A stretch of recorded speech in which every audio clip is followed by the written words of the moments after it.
থানকুনি শাকের ডালনার জন্য প্রথমে থানকুনি শাককে একটু তেলে নেড়ে নিতে হবে। তারপর স্বাদ মতো নুন দেবেন। নুন দিয়ে নেড়ে একটা বাটিতে তুলে নিতে হবে। তুলে নিয়ে একটা কড়াতে কিছুটা ডালের বড়ি দিয়ে একটু নেড়ে নেবেন। তারপর একটু তেল দেবেন। আপনারা চাইলে সর্ষের তেলেও রান্নাটা করতে পারেন বা সাদা তেলেও করতে পারেন। ওই তেলে আলু এবং বেগুন দুটোই ভেজে নিচ্ছি। ডুমো ডুমো করে এতে কাটবেন, কাটলে এটা দেখতে ভালো লাগে। আপনারা চাইলে লম্বা লম্বা করেও ওটা কাটতে পারেন। এরপর তেলে দিলাম পাঁচফোড়ন, তেজপাতা, হালকা পেঁয়াজ। পেঁয়াজটাকে ভালোভাবে ভেঙে নিন, যাতে পেঁয়াজের মোটা মোটা অংশ যাতে না থাকে। পেঁয়াজকে একদম লাল লাল করে ভেজে নিতে হবে। দেখুন কি সুন্দর পেঁয়াজটা লাল লাল করে ভাজা হয়ে গেছে। এরপরে দেব আদা বাটা।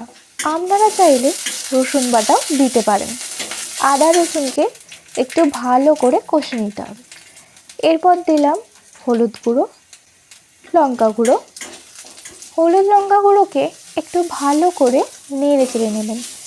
তারপর ভেজে থাকা সবজিটা এতে দিয়ে দেবেন। ভেজে থাকা সবজিটা নেড়ে নেওয়ার পর দেবেন স্বাদ মতো নুন।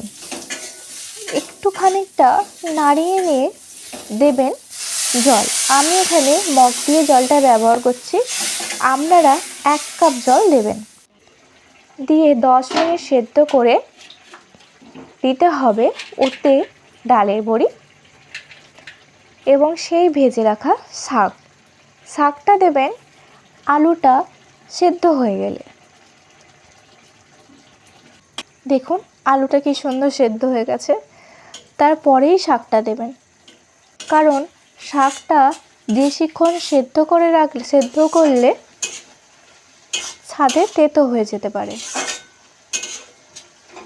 থানকুনি শাকের ডালনাটায় বেশি জল রাখবেন না, একদম শুকনো শুকনো করবেন। দেখুন কি সুন্দর শুকনো শুকনো হয়ে গেছে। এরপরে দেবেন ঘি। ঘিটা দিলে ভালো লাগে খেতে। ঘিটা দেওয়ার পর কিছুটা নেড়ে নেবেন। নেড়ে নিয়ে ঠান্ডা হয়ে গেলে একটা পাত্রে তুলে রেখে দেবেন। দেখুন বন্ধুরা কি সুন্দর থানকুনি শাকের ডালনা তৈরি হয়ে গেছে খুব অল্প সময়ে।